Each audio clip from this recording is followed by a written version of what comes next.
Good morning everyone, my dear class 9th वालों। अब तक हमने बेसिक जानकारी ली थी कि कैसे हम एक इरेशनल नंबर्स जो हमें दिए हुए हैं या फिर non terminating non repeating type के जो नंबर्स हमें दिए हुए हैं, हम कैसे उन नंबर्स को p बाई क्यू की फॉर्म में लिख सकते हैं। आई होप आपको वो सब चीज़ें समझ आई होंगी। अगर आपको उसमें कुछ भी डाउट लगता है तो आप डायरेक्टली हमें कमेंट बॉक्स में वो चीज़ें लिख सकते हैं। अब मैं बात करने वाला हूं कुछ एक्सपोनेंट से रिलेटेड। ध्यान से देखिएगा एक बार। एक्सपोनेंट से रिलेटेड हम बात कर लेते हैं। है क्या भाई वो चीजें, समझना एक बार। आपने चैप्टर पढ़ा होगा एक्सपोनेंट्स एंड पावर। चैप्टर आपने पढ़ा होगा एक्सपोनेंट्स एंड पावर्स। इसके बारे में कुछ हम पहले बेसिक जानकारी लेंगे और उसके बाद हम अपना चैप्टर स्टार्ट करेंगे अच्छे तरीके से विद क्वेश्चंस। ध्यान से समझिएगा भाई, बस आप एक बार बैठे रहे मेरे साथ। अब आप कभी कभी आप चीजों को कुछ इस तरीके से लिखा देखते हैं भाई, जो इस चैप्टर में नए हैं वो बहुत बेसिक से समझ ले एक बार कि हम किस चीज में डील कर रहे हैं। आपने कभी कभी ऑब्जर्व करा होगा, कभी कभी लिखा रहता है सर 2 की पावर 5 फॉर एग्जाम्पल। तो बच्चे सोचते हैं 2 की पावर 5, यानी मैं आपको पावर ना बता के भी कहूं कि 2 के एक ऊपर की तरफ कोई चीज लिखी रहती है। फाइन, ये चीज है क्या? इसका मतलब होता है कि जितना नंबर ऊपर लिखा है हमें 2 को उतनी ही बार आपस में मल्टीप्लाई करना है। यानी जितनी बार ऊपर जो चीज लिखी है हमें उसे इतने ही टाइम्स मल्टीप्लाई करना है। फाइन, कैसे? ध्यान से देखिएगा भाई।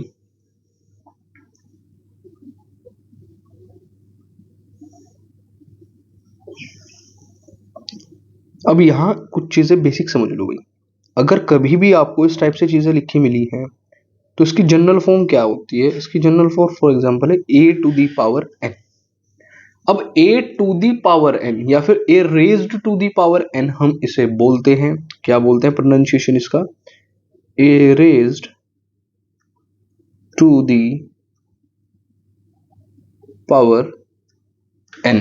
यानी कह रहा है कि a को मैंने एक पावर फैक्टर दे दिया, एक बूस्ट अप दे दिया, कितना कि आप n टाइम्स मल्टीप्लाई हो जाओ। और यहीं पर हम इस a को बोलते हैं बेस, और जो ऊपर भाई साहब लिखे रहते हैं इसे बोलते हैं हम एक्सपोनेंट। Exponent fine. तो बेस की हम क्या चीजें करते हैं? बेस के ऊपर ही एक्सपोनेंट लिखा मिलेगा और हम उसे किस टाइप से प्रोनाउंस करेंगे? a raise to the power n टाइप से। इसका मतलब है अगर a raise to the power n कहीं लिखा है तो वो कह रहा है कि आपने a को मल्टीप्लाई करा, हमें नहीं पता कितनी बार ऊपर लिखा है n, तो n टाइम्स तक आपने उन्हें मल्टीप्लाई करा। फाइन, आपने उन्हें n टाइम्स तक मल्टीप्लाई करा। फाइन, अगर यहां तक आपको कोई दिक्कत नहीं है तो कुछ बेसिक चीजें समझ ले भाई। इसके अंदर कुछ फॉर्मूलाज होते हैं या फिर बेसिक रूल्स होते हैं जो इसमें डील करते हैं। वो कैसे डील करते हैं आप ध्यान से समझिएगा।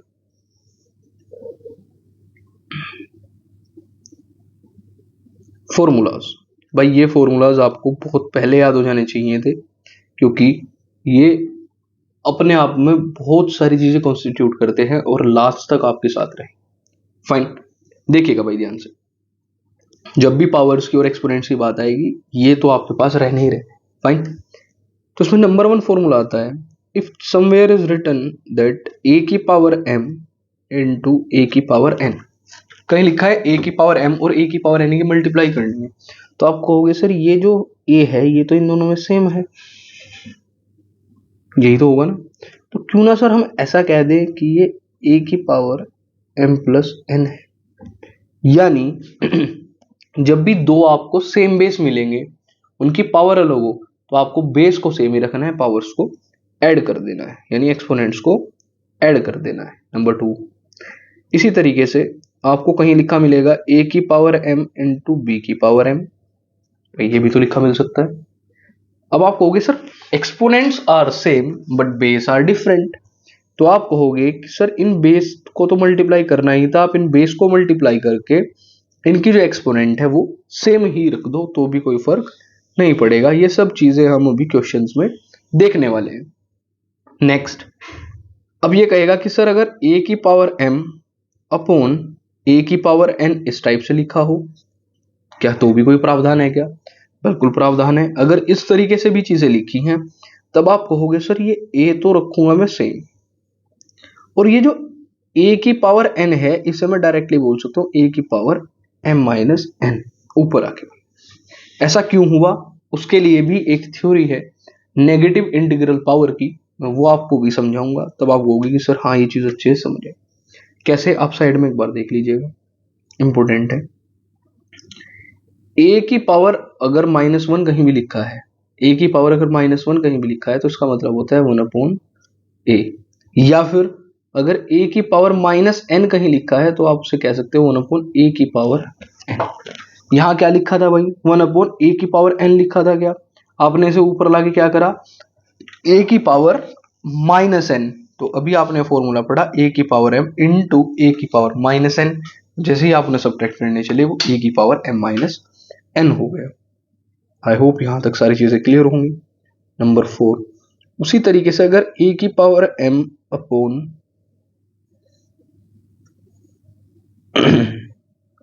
b की पावर m लिखा हो तब हम क्या कहेंगे, सर ये जो a अपॉन b है इसे तो रखो आप एज इट इज और इनकी पावर बना दो m, क्योंकि हमने सीखा था अभी सेकंड फॉर्मूला। फाइन। फिफ्थ चीज मेरी कहती है कि सर अगर किसी की पावर 0 हो तो किसी की भी पावर 0 हो उसे आपको 1 बना देना। फाइन। फिर सिक्स्थ हमने अभी पढ़ा, सर अगर a की पावर -n कहीं लिखा है तो मैं उसे क्या लिख सकता हूं, उसे आप 1 अपॉन a की पावर n लिख सकते हैं, उसे आप 1 अपॉन a की पावर n लिख सकते हैं। फाइन। तो आपके ये कुछ 6 फॉर्मूलाज हैं, इन्हें आपको याद रखना है, और बहुत ही बेसिक फॉर्मूलाज हैं भी, बहुत ही ज्यादा बेसिक फॉर्मूलाज हैं, बस आपको ध्यान देना है कि आपको ये चीजें सर्वदा याद रहे। फाइन। और अगर ऐसा है तो अब हम कुछ चीजें एक बार देख लेते हैं भाई। एक इसमें इंपॉर्टेंट फॉर्मूला और है, अगर कहीं a की पावर m है और उस पूरे की पावर n लिखा है तब आप उसे a की पावर mn यानी m और n की मल्टीप्लाई करके a की पावर mn भी कह सकते हैं। फाइन। तो बस इन बेसिक चीजों का ध्यान रखना। अब मैं आपको कुछ एग्जांपल्स कराने वाला हूं, शायद आप उसकी मदद से जल्दी समझ जाए। देखिएगा भाई,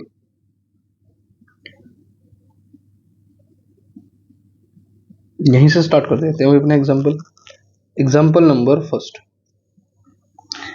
आपके पास लिखा है फॉर एग्जाम्पल 5 की पावर 2 इंटू 5 की पावर 5। आप सबसे पहले क्वेश्चंस को देखते ही रिकॉल करने की कोशिश करना कि फॉर्मूला क्या आने वाला है। आपको याद करना है फॉर्मूला क्या आने वाला है। तब आप कहोगे सर यहां से फॉर्मूला सिर्फ एक ही आ पाएगा, वो कौन सा है, लिखना कैसे है, यूजिंग फॉर्मूला कौन सा भैया, आप कहोगे सर a की पावर m इंटू a की power n equals to a की पावर m प्लस n। कह सकते हैं, बिल्कुल कह सकते हैं। चलिएगा, अब अगर ऐसा हम बोल सकते हैं तब आप क्या करोगे, आप कहोगे सर ये 5 की पावर 2 इंटू 5 की पावर 5, इसे मैं लिख सकता हूँ 5 की पावर 2 प्लस 5 यानी 5 की पावर 7। 5 की पावर 7, अगर पावर बड़ी आती है तो आप उसे एज इट इज ऐसे ही छोड़ सकते हैं। फाइन। नेक्स्ट एक क्वेश्चन और देख लेते हैं भाई। ये कह रहा है कि अगर मैं 2 की पावर 8 को डिवाइड कर दूं 2 की पावर 10 से तो क्या बचेगा। वैसे तो आप डिवाइड डायरेक्टली करना जानते हैं, पर इसके थ्रू भी समझ लेते हैं। यानी ये क्वेश्चन है क्या, ये क्वेश्चन और कुछ नहीं है, कह रहा है 2 की पावर 8 को डिवाइड करना है 2 की पावर 10 से। आप अगेन कहोगे सर ये तो हमने यूजिंग आइडेंटिटी या फॉर्मूला, आप कुछ भी लिखे हैं, यूजिंग फॉर्मूला ए की पावर m अपॉन ए की पावर n इक्वल्स टू ए की पावर m माइनस n। और इतना लिखते ही आप यहाँ क्या करोगे, आप कहोगे सर ये और कुछ नहीं है, ये 2 की पावर 8 अपॉन 2 की पावर 10 जो है इसे मैं 2 की पावर 8 माइनस 10 यानी 2 raise to the power minus 2। और आपने अभी पढ़ा था ए की पावर माइनस एन होता है 1 अपॉन ए की पावर एन यानी 1 अपॉन 2 की power 2। This will become 1 upon 4। ये रहा इसका आंसर। इजी था कॉन्सेप्ट। अगर इजी था तो कुछ और क्वेश्चंस में हर एक फॉर्मूला बेसिस पे आपको इस वीडियो में करा देता हूं, जिससे आपको बाद में कुछ भी दिक्कत ना आए। ध्यान से देखिएगा भाई, कोई थर्ड क्वेश्चन ले लेते हैं। ये कह रहा है अगर 3 raise to the power 2 and again raise to the power 2, कुछ इस तरीके से लिखा है। आपको कुछ चीज याद आई होगी क्या? आप कहोगे अगेन यूजिंग फॉर्मूला, सर ये हमने पढ़ा था अगर a की पावर m है और उस कंप्लीट की पावर n कर दी जाए तो इट विल बिकम a की पावर mn। और अगर ऐसा हो सकता है तो आप 3 की पावर 2 होल की पावर 2 को क्या लिख सकते हो? आप कहोगे सर मैं ऐसे लिख सकता हूँ 3 to the power 2 into 2 which is 3 to the power 4। और मैं इसे क्या कह सकता हूँ? 3 की 4 बार मल्टीप्लाई। आई बात समझ? क्या हो जाएगी भाई? 3 3 जा 9, 9 3 जा 27 और 27 3 जा 81। तो 3 की पावर 4 विल बी 81। चलिएगा भाई एक और एग्जांपल समझ लेते हैं। मुझे लग रहा है कि आप लोगों को ये चीजें समझ आ रही होंगी। फाइन। अच्छा, अगर कहीं लिखा है फॉर एग्जांपल 3 अपॉन 4 की पावर माइनस 3, फॉर एग्जांपल, आप कहोगे सर इसमें हमने कुछ चीजें सीखी हैं पहले तो। कैसे? आप इसे बहुत प्यारे तरीके से लिखिएगा। पहले जो एक्चुअल मेथड है, आप कहोगे सर 3 अपॉन 4 की पावर अगर माइनस 3 है, ये तो a की पावर माइनस n है और मैं इसे कह सकता हूँ 1 अपॉन a की पावर n, यानी 1 अपॉन 3 अपॉन 4 की पावर 3। यानी आप इसे क्या लिख सकते हैं? 1 अपॉन ये 3 की पावर 3 हो जाएगा और ये 4 की पावर 3 हो जाएगा। और 1 के अपोन में है तो आप अपोन वाले हिस्से को क्या कर सकते हैं? रेसिप्रोकल। क्या कर सकते हैं? रेसिप्रोकल, क्योंकि ये रेसिप्रोकल होके ऊपर आ जाता है मल्टीप्लाई में। इट मीन्स आप कहोगे सर ये 4 अपॉन 3 और 3 की पावर 3 होने वाला है, कह सकते हैं भाई। और अगर ऐसा है तो आप इसका बस इसे डायरेक्टली खोल दीजिए। 4 की पावर 3 होता है 64 एंड 3 की पावर 3 इज 27। तो आंसर इसका आ जाएगा 64 अपॉन 27। इतना ही बेसिक क्वेश्चन था। आपको ये क्वेश्चंस बस इसी तरीके से करते जाने। नेक्स्ट, अब कुछ और चीजें देखते हैं भाई। आपके लिए एक और क्वेश्चन में लेके आया हूं। इसमें बड़ा अच्छा सा क्वेश्चन है, ध्यान से समझिएगा।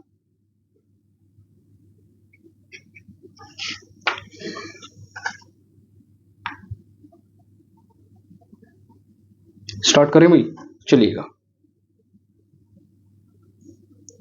क्वेश्चन है हमारा, क्वेश्चन कह रहा है कि आप इवेल्युएट करें, किसे भाई? इवेल्युएट करें आप 2 की power 55 into 2 to the power 60 minus 2 की power 97 into 2 to the power 80।